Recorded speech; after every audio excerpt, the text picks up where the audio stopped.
Hey everybody, this is Perch, and I'm here with Joe. Joe, it's been a long time. It's been a really long time. It's another month. It's almost summer, Yeah, you know? where did the time go? I mean, you clearly you're waiting on me to do some things. So where did the time go? You might be asking. Yeah, I don't Where did the time I don't go, know. Perch, jackass?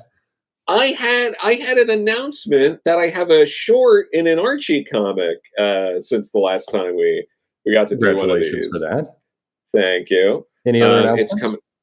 coming. There's gonna be another announcement after this video comes out, but I can't say it now. Like, let Damn me it! see. Actually, yeah, I don't know. Maybe I can say it. Depends. When is your When do announcement? you? Yeah, It, when? it's June 2nd, so it's Oh tomorrow. yeah, this video is not coming out the next day. What? Oh, okay. I'm drinking. You can announce this. This is old news. Oh, perfect. So I also have a book with Comixology originals coming out. Oh So shit! How is anybody going to be able to buy it? right. Thanks for that video Yeah, you're too. welcome. Sweet. Yeah, That was good timing. I'm trying to That help. was Thank you. It's great. But it's I'm co-writing it with Rachel Pollack. Congratulations. Love Rachel. Thank you. She's great. We had her on for an interview. If you guys can check it out. Yes. But yeah, it's I we're both big fans of her Doom Patrol run, and Hmm. so it was nice. I've worked with Rachel a couple of times editing some shorts for her, and we had this opportunity to write this thing together. So we're doing it through Comixology Originals. Eva Cabrera, Claudia Guir, the team from Kim and Kim do the art, and we have what was it? Kanza Rosa helped with some of the coloring. She did the first issue, and then we have Zach, Sam, and Micah Myers led the book, and yeah, I'm really. Oh, and Noah Sharma was the editor. He had previously been an intern over at Paper Cuts. He's done some independent editing as well, so that was it was great to work with him. Very And nice. it is it's a bit of a throwback. It feels a little like Vertigo-y. I Okay. think it's about it's called The Neverending Party, and it's about a cult of club kids that try to summon Dionysus to ignite the Neverending Party across the world. It Okay. fails, and one of them, dies along the way, and then it deals with the ramifications of that going into the future. So, It sounds really good. I can't wait to read it. Feels like I've read this. thank you. You may have read this already. I think I see. I didn't know if I should say that or not, but it's good. I'm always a big fan of you, Rachel, and that's wonderful that you have that success. And I thought it was going to be like a mystery. Like the mystery could be, how do I buy this comic? You can It buy seems- it through Kindle, I believe. I'm sorry. It's fine. It's a Comixology original, so you're subscribed to Comixology, right? Or do you Yeah, can? Yeah. So there you go. you can purchase them individually, or you can buy it, or you just if you have Comixology, the app, There you you can go. just read it there as part of the money you've already spent. There you have it. I like how I am well, you can attest this. I'm a prick to everyone. It's true. Yes. Yes, it is true. Well, since we last talked, a few things have happened in comics, not just to you, but to other things. Obviously, working back Oh to front. wow. Joe Quesada, gone from Marvel. Yeah, that was big news. It's interesting because and I mean no offense Oh, to you can anyone be so. involved here, Yeah. but when Dan DiDio was suddenly ousted at DC, despite the fact that he was such a polarizing figure to people, there was a very loud outcry of concern.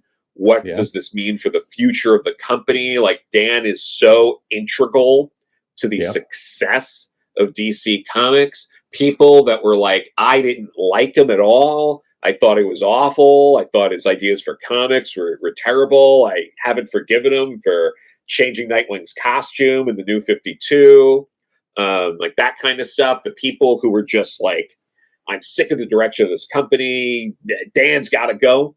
Hmm. So many of them were like, oh wow, I didn't want it like this, or like, ooh, the devil you know is better than the devil you don't know. I don't know what this means for the company. There was none of that here. No, there was not.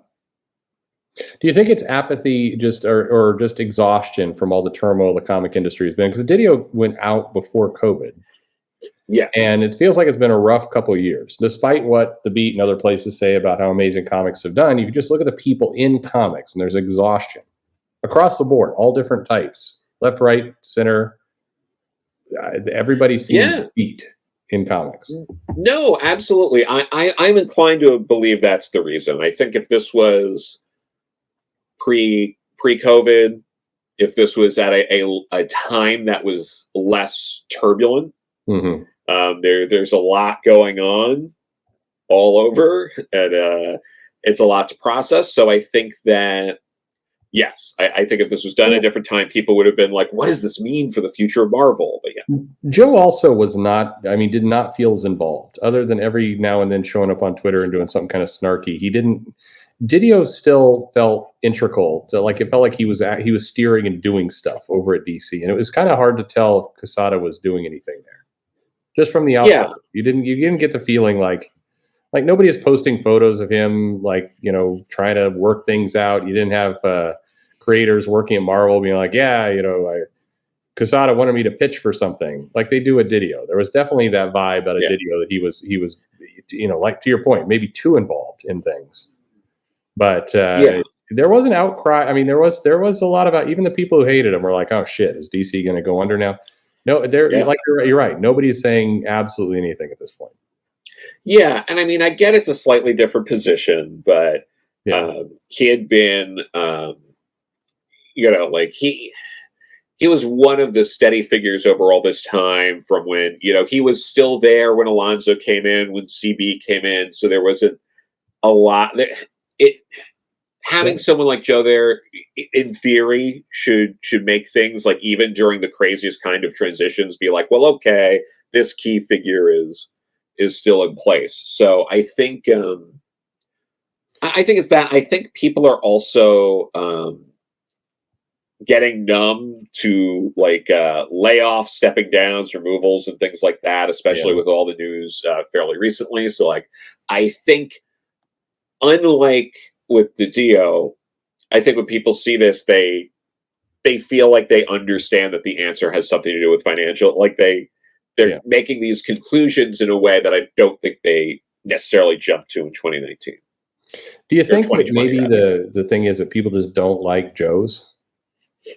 It's very possible. From my experience, it's probably highly likely. But yeah, even beyond that, and again, I mean, no disrespect, but it's a little disrespectfully said. But without disrespect, I think most people felt at this point we were already years removed from the best we're ever going to get from Joe Quesada.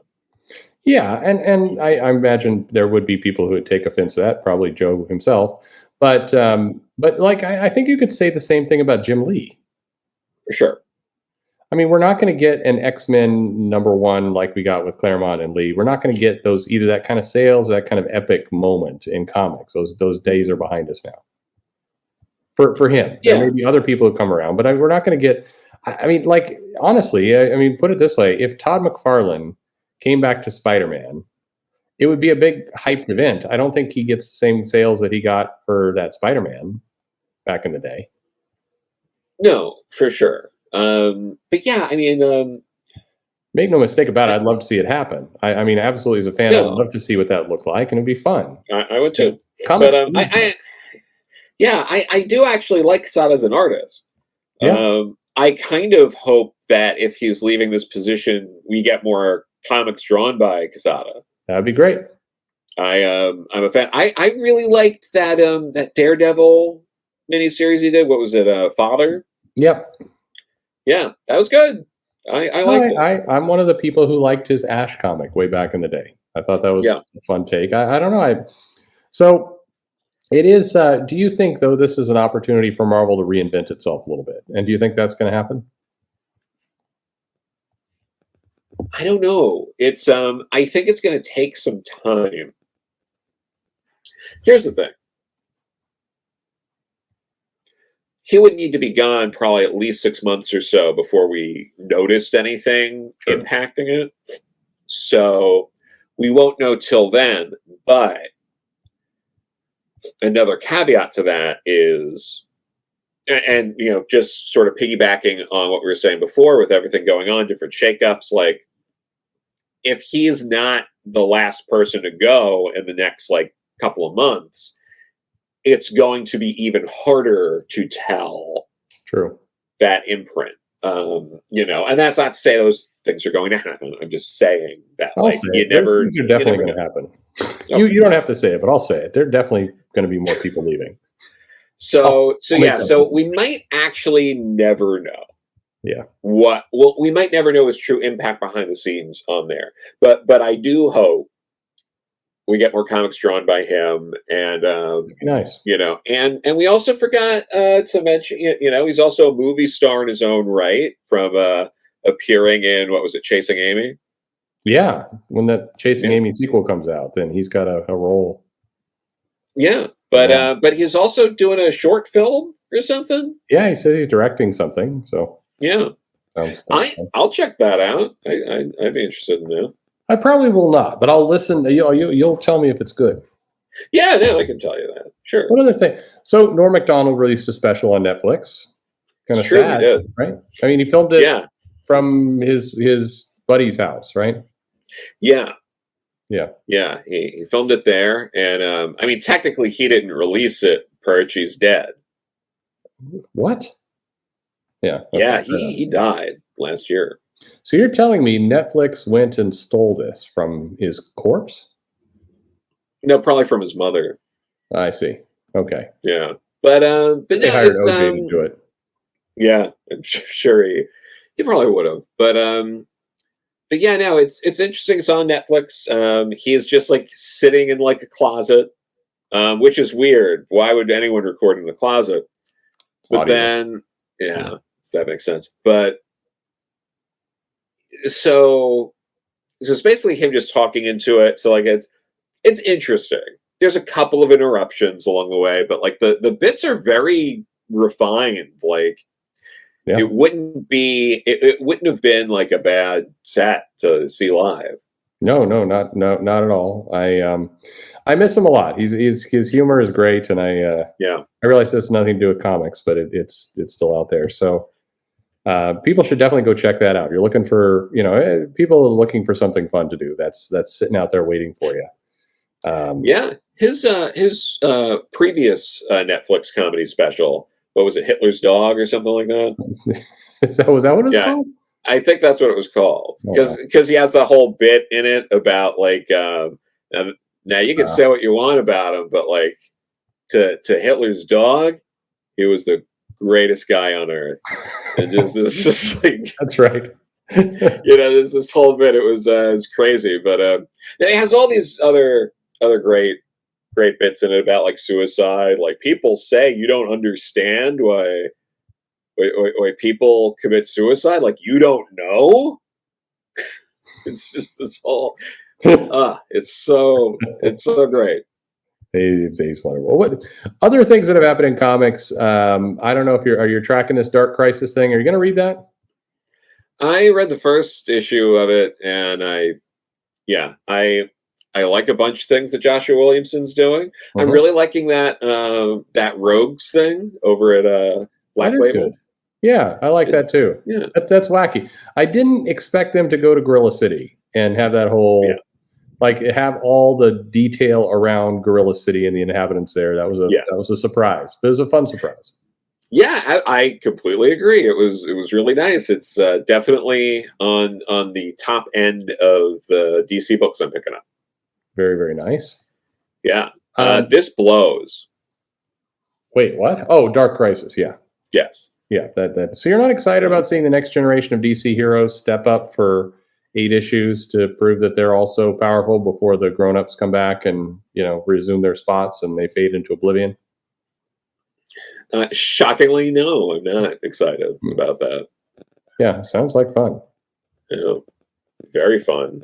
It's a good time. This is what comics have come to. There's been a lot of small moves. There's been people who have come and gone in comics, but I mean, I don't know. It feels like we're waiting on something in comics. It feels like there's like people are holding their breath, and that's where I think the interest in this Quesada story kind of comes in, because it does feel like this is the first step of maybe several steps that are right around the horizon. And it's one of those, better or worse, if people are kind of curious where it goes, because comics have felt very safe for a long period of time. Yeah.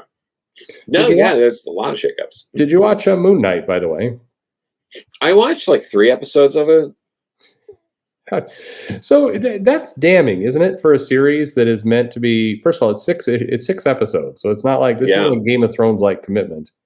How did what happened? I really disliked it, and I realize I'm in the minority here from what I've seen. I thought that was almost unwatchable. Yeah, I couldn't finish it. I like Oscar Isaac. I like Moon Knight as a character. The show is supposed to hook you with where is this going to go, and I answer that question for myself. I don't give a shit. Well, yeah, I don't know where it's going. I don't care. You can't trick me with your little bits of like, oh, we're gonna fake that you're gonna get an action scene, and then we're gonna cut to the end of the action scene. So what bullshit is that? So people are tuning into Moon Knight to see some superhero action, and this feels like one of the more clever ways to avoid hiring any fight choreographers.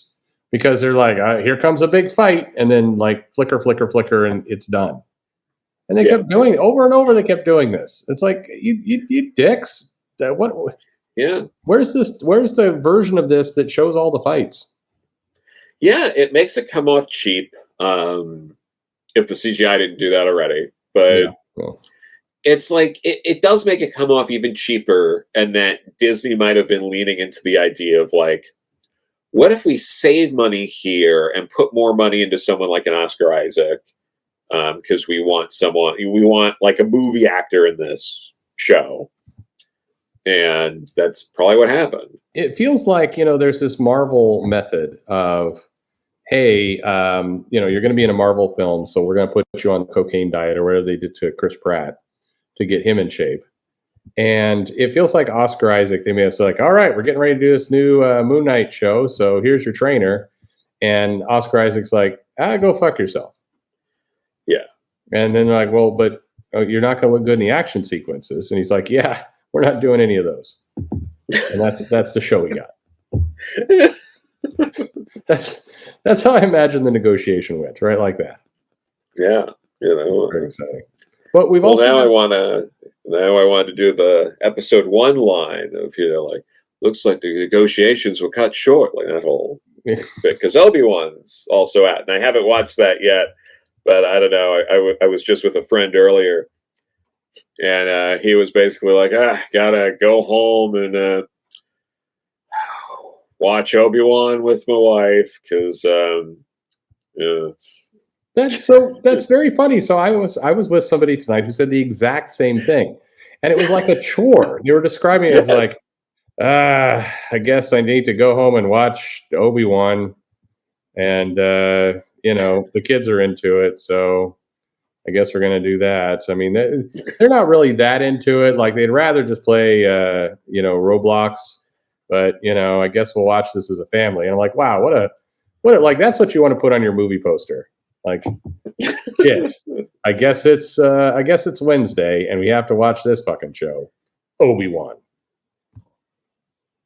That's pretty much what we're at. But there's also She-Hulk. Now, did you see the trailer for She-Hulk? I did see the trailer for She-Hulk. So that CGI is not done, right? It can't be. It can't be. I mean, maybe I can't imagine this coming out with the CGI like it is now. Maybe it's only going to get improved somewhat or a little bit, not all the way, but Yeah. it's going to be something. I mean the show, the plot, the dialogue felt, familiar to Dan Slott, John Byrne, but that CGI looked just dog shit, terrible. Yeah. Hey, actually, back to Star Wars for a second. I don't know. Have you been seeing this controversy? The controversy of the villain in this Obi-Wan is a black lady who's a Sith, or maybe, I don't know. She's running around with a lightsaber killing people, and she's using evil force powers, I believe, or maybe she's just cutting people up. I don't know, but she's a villain, and she's getting, apparently they posted a statement, and Disney posted a statement, and then there were screen captures from her Instagram or something where people are saying "I hate you" and a bunch of racist stuff. And what do you do? This is actually a tougher, deeper question. So the racism I get, but if you're portraying a villain in a show, and people say, "I really hate you. I hate you, you villain." You're kind of doing your job at that point, right? I mean, aren't you supposed to be hated?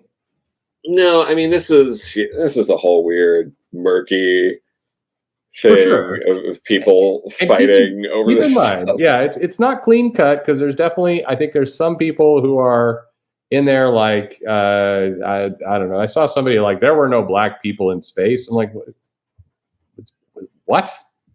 Like that was a weird one, particularly in a show that has Lando and other characters in it, and whatever. But so that's this breed of hate. But I also think if you're portraying a villain, like I remember that little prick who played Malfoy in the Harry Potter show, or Jeffrey in Game of Thrones, got the similar kind of treatment of like people wishing that character would die, or wishing the actor would die, which granted is taking it too far.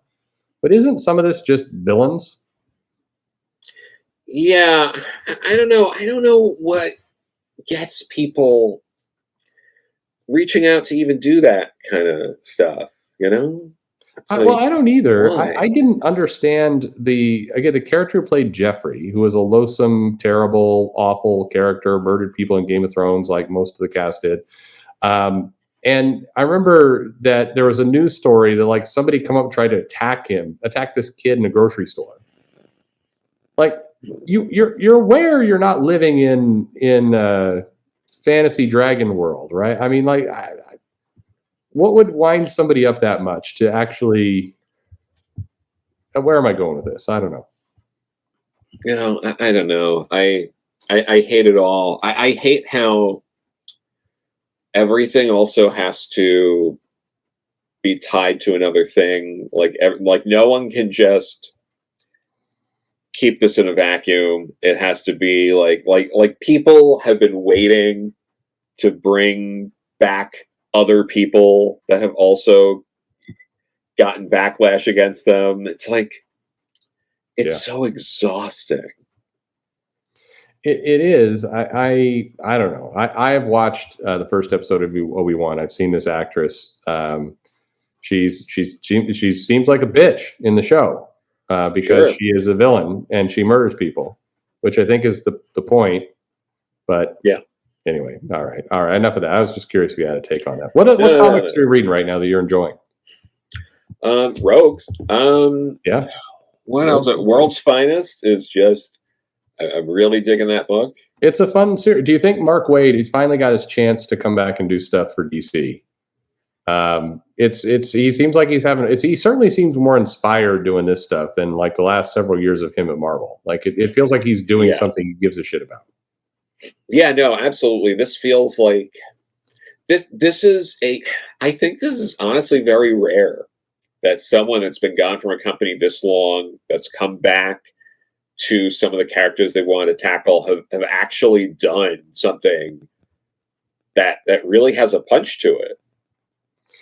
It's a good series. I mean, there is some good stuff hiding in there at DC right now. I think I'm continuing to really enjoy Action Comics. I think it's great. Yep. I think that's a wonderful story. I'm not enjoying much Batman at the moment of the main line. I think Detective feels kind of aimless, and Batman, I don't know. I just it's not it doesn't work for me. But it's a lot of overexposure there. But I think that I think that there's some good stuff hiding out in the background there. It's just, but it also, there's almost no buzz for World's Finest. I was in a comic shop, and I think I've mentioned this before. A lot of the comic shops I've come into lately aren't carrying new comics at all.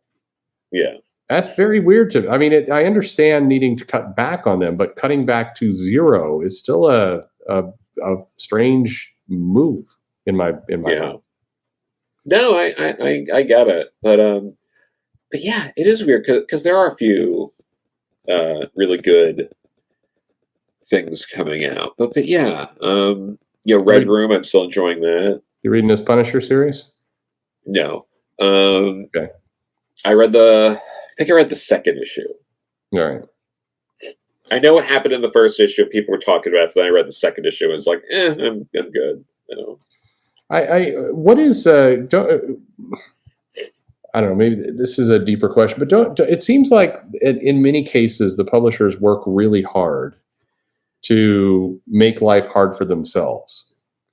Like if you think about some of these books like The Punisher, what would sell, what people would like to see is like, here's the Punisher and he's got a van and the van is filled with guns and there's the mafia and Jigsaw or somebody is doing some shit with the mafia and the Punisher needs to sneak in and kill them all.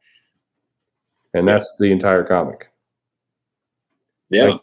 That's not a genius comic, but I think it would sell fairly well. I'd put a reasonable team on it. And you don't need to do anything terribly special. Like they're wanting to deconstruct who Frank Castle is. Does it matter at this point? Yeah. I don't get it. Well, it's been a weird time, but look, congratulations on the book coming out with Rachel. Thank you. I think that's awesome. We need to get back to live streaming. You're up for that, right? Yeah, no, that'd be great. Yeah, definitely need to do that. This video will be like rolled out like 3 months from now, and the book is long gone from Comixology. It'll be then the channel will be dead. This will be like the second to last video that was scheduled. God, I hope so. Yeah. That's the dream. It's absolutely the dream. Why the channel keeps growing? I have no idea why. I keep putting out more and more uninspired stuff, and people keep coming back. You should try just peppering in some videos that are just complete nonsense and see that have nothing to do with anything. Oh, Joe, let me tell you, I've been doing that for a long time now. That's been my bit forever. I keep slowly making the audio quality worse. I don't know. I think one bit I'll do at some point to just see who will listen, and I can do this safely because all the people listening have long since departed from the video by this point. Oh yeah, who's still listening to this video? I'm gonna just do the video. I'll be talking, but then I'm gonna get out of my car and like go into like a restaurant, but I'm just gonna keep recording, and then I'm not gonna talk. People are gonna hear me like ordering some food and then sitting there and sadly eating it for like 20 minutes, then getting back in the car and then just resuming the video like nothing has happened and just see who's stuck with it. Yeah, no, that sounds great. Oh, this is something I've been meaning to ask you. I don't know if you've noticed this, but late night comedians have been on Arby's lately. About time. Like Seth Meyers has had like multiple bits ripping on Arby's recently. I'm a trendsetter. Yeah. One of the funnier bits of Joe Quesada announcing his departure on Marvel were the people who came in to reply to him saying, "Perch predicted this," which I have to imagine Joe's like, "Fuck you!" Like. It was a few people. It was there were a few people who did that. And I'm like, they didn't tag me or anything. I'm like, I go and look at some of the replies to just see how people are treating it, and it's like, yeah, Perch predicted this. Like, thanks. Oh my god. Thanks for that. Well, when did you predict that, by the way? I don't. At some point, I remember I did that. It was like a safe prediction. It's like, yeah, he's getting older. The company is realigning. There's been at least reported issues with Feige in the past with a lot of the team there, and I was like, I imagine it's going to happen this year. So, yeah. I mean, he's certainly not getting younger. That would be weird. yeah, it could be a Benjamin Button kind of situation. Yeah, I feel like he would have started Benjamin Buttoning by now. Yeah, well, something. Then he could go back to when he had like good ideas for Marvel Knights. There's some really good books in there. I say with love. I he drew some stuff back then. That'd be great. Go back to that. He did. I think his art is great. Apparently, in my videos, they've been running ads for Arby's. Have they? That's what people keep saying. I haven't seen it, but people keep saying that Arby's is now trolling my channel by putting ads there. They're not paying me. Yeah. I have YouTube Premium because I'm not some like fucking peasant. So, well, I guess this is what an Archie deal and a Comixology deal will do for you. You got the money to blow on YouTube fancy pants over there. Well, who wants ads? Like, what year is this? I don't know. I agree. So I just usually abandon the video at that point. It's like, oh, here's an ad. I'm out. Yeah, no, that's fair. That's probably it's certainly the cheaper way to go. Well, the thing that's going to get me is I listen to a bunch of this stuff on my phone, and like I move away from it, and then that closes YouTube, and then they put a little pop up like, hey, how would you like to not have it closed? Pay us money. I'm like, you know what? You're a prick about it. You should give me that for free. And then I have this silent argument with YouTube that goes nowhere.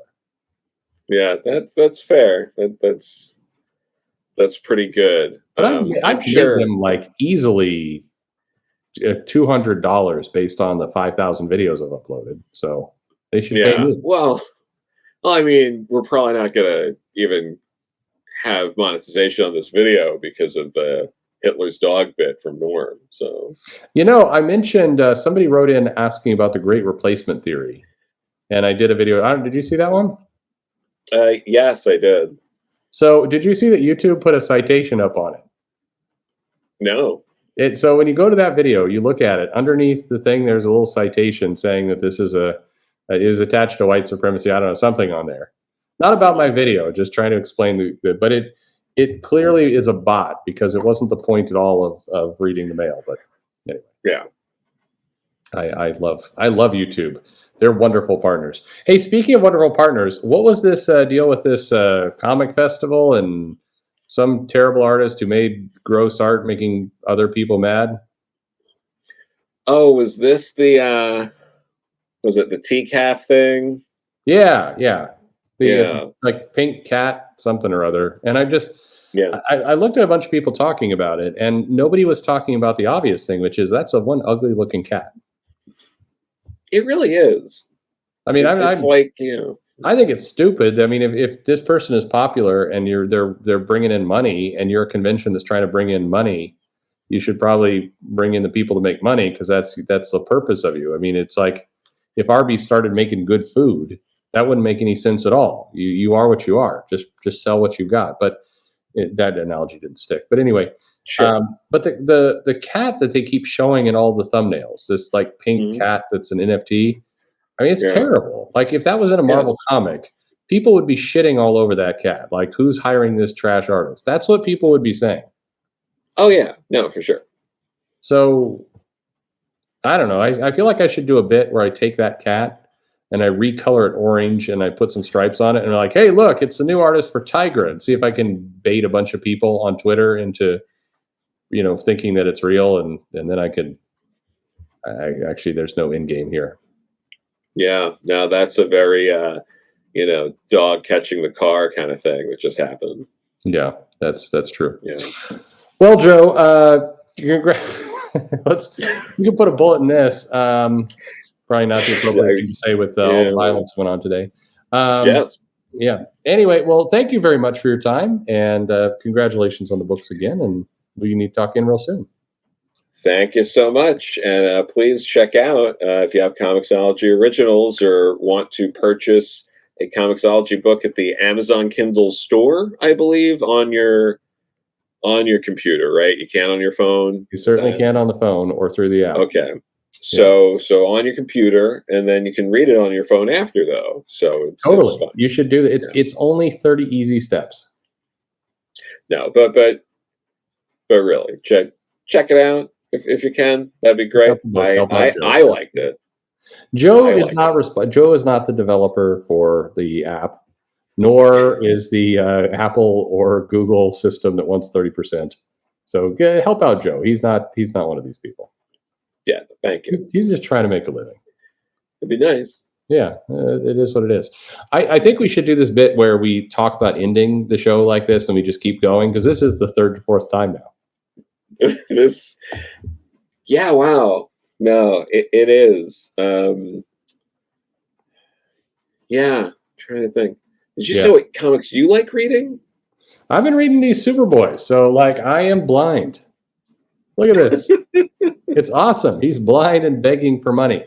No, I like Rogues. That is a great book. And there's been, so the funny thing for me with comics is half of them have enjoyed and half of them I've just absolutely hated. It's like it's like politics. There's no middle ground anymore. It's like I like this story, or fuck, I hate what I've just read. Yeah, no, I still have to read Amazing Spider-Man 2. Yeah, that wasn't great. Great. That wasn't good. That wasn't tolerable. I don't know. Where do we want to go with this? It's on. Guess what end of the spectrum I would put that on? Okay, so you're saying it wasn't very good. I'm saying it wasn't very good. Yeah, the title that's irking me the most, and I like Jason Aaron. I've met Jason Aaron many times. He's friendly. Sure. Jason Aaron will talk to you at a show. He's a good guy. I mean, legitimately a solid guy that is fun to hang out with. Yeah. But his Avengers, it's like it's daring me to hate it more with every issue that comes out. Yeah, no, I can't read that book. I can't. I try every several issues or so. I can't do it. It's painful, and I do like supporting people who are nice people, and he is, and I've liked other things he's done for sure. Scalped, I think he's done several books that I've enjoyed. Yep. I am not. I didn't. I thought the Jane Foster Thor arc that he did was not bad. I know that's internet hated and all the rest, but it did something new. It gave Thor some new things to do. It did something new with Jane. There was some interest to that. Yeah. But this Avengers book is a test of wills to just like I swear there's somebody has lost a bet somewhere in that company, and it's I do not know. That book is confusing. Oh. Yeah. Right. No, but you know what? Savage Avengers is great. I like Savage Avengers #1. That was fun. Yep. I did like that. I think that's much better than your regular Avengers book. But that was a fun little read. I think, crap, I just had one and I lost it. There was another book that I read and enjoyed and was going to recommend to you. It was one of the indie books. Heavy Metal Drummer. I really like that one. I haven't read that yet. That sounds fun. It's really good. Okay. I'll have to definitely check that out. It's a Behemoth book, but it feels like a grimy indie 80s zine. Okay. That definitely is something I would like to check out. Yeah, no, it's really good. It's like aliens that are like possessing like grandmas and turning them into prostitutes. Okay, hang on. Say that again. Yeah, so it's like aliens that have come down and possessed like grandmas and made them into prostitutes. Okay, that's a winner. That's what we end the show on. Thank you, Joe, very much. Thank you.